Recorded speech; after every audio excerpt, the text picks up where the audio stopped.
The forgotten artist. Why Judith Leyster was so important. Judith Leyster was a 17th century Dutch painter who has often been overlooked in the art world.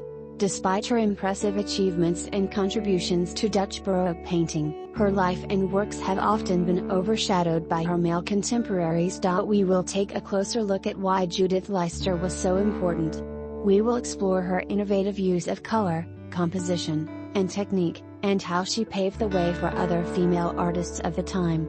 Judith Leyster was one of the few female painters in the 17th century. Judith Leyster was an important painter in the 17th century Dutch Golden Age. Despite being born in a time when female painters were few and far between, she was able to make a name for herself as one of the leading female painters in the era. She was a member of the Haarlem Guild of St. Luc, where she worked alongside renowned artists such as Frans Hals and Rembrandt van Rijn. As such, her work was highly influenced by their work and the genre scenes of daily life which they painted. Despite her success, her life was tragically cut short at the age of 33, leaving behind a small but impressive body of work. Her legacy as one of the few female painters of the time remains strong today, and her work is still admired for its technical skill and insight into everyday life. She painted genre scenes of daily life. Leyster's genre scenes were typically filled with cheerful figures that appear to be enjoying themselves. They include activities such as singing, playing instruments, dancing, and drinking. Leyster was keen on creating paintings that expressed the joys of life while also highlighting its struggles. One of her most famous works is The Laughing Braidmaker, which is an example of how Leyster used her works to show the struggles that people faced during her time. The painting depicts a young woman braiding hair in a tavern surrounded by men who are jeering at her. The genre scenes that Judith Leyster painted were widely admired during her lifetime, and her work has continued to influence later generations of painters. Her works are considered to be some of the best examples of genre painting from the Dutch Golden Age. Her paintings provide an interesting glimpse into the lives of common people during the 17th century, allowing us to gain an insight into their day-to-day lives.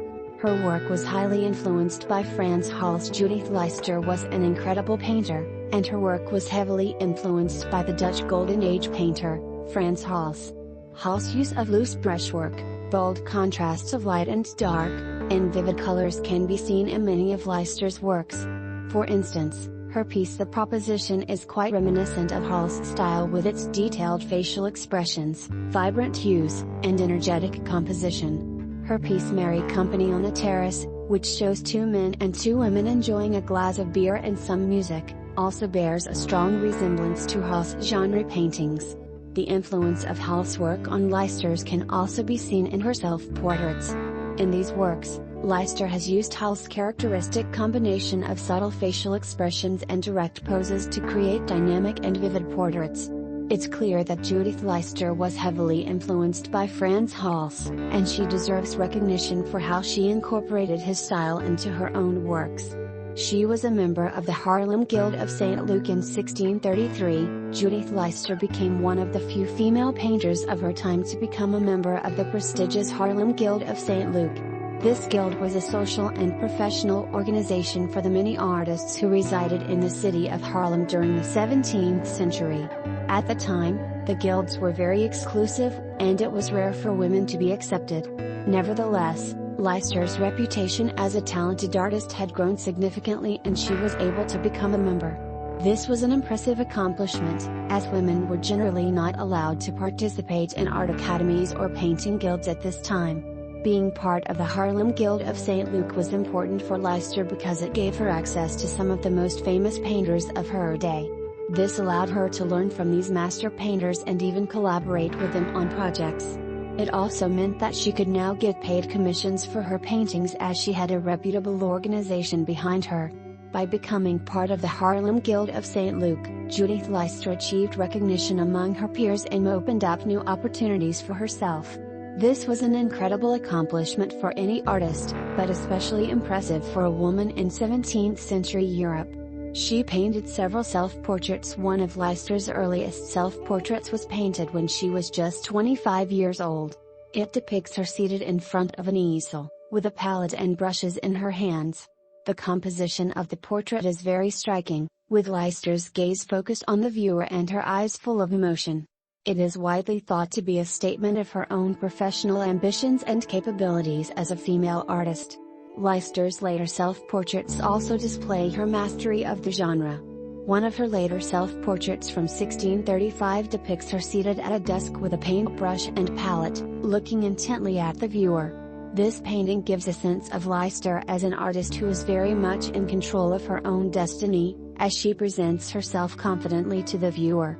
Another self-portrait painted by Leicester, dated 1630, shows her standing at an easel and painting herself in the reflection of a mirror. In this painting, Leicester appears to be examining her own reflection as if to confirm that she has accurately captured her own likeness. This self-portrait serves to highlight Leicester's dedication to realism and her skill as an artist. Judith Leyster's self-portraits are powerful and inspiring works of art that demonstrate her own ambitions as an artist and her passion for the art form. Her skillful use of composition and technique give us a window into what it was like to be an accomplished female painter in the 17th century. She died relatively young. Judith Leyster was an extraordinary painter in the Dutch Golden Age, but her life and career were cut short when she died at only 43.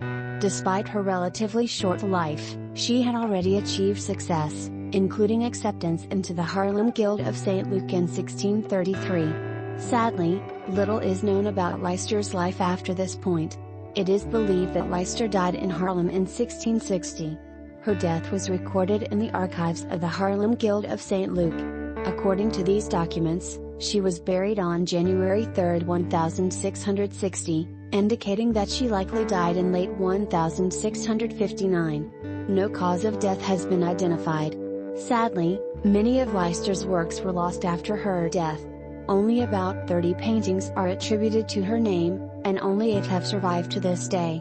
This is a sad reminder of how many talented female painters from history have been forgotten due to their untimely deaths or other forms of oppression. Judith Leyster was a remarkable woman and artist who should be remembered for her contributions to the world of art. She was one of few female painters in the 17th century, and her works still stand today as a testament to her skill and legacy.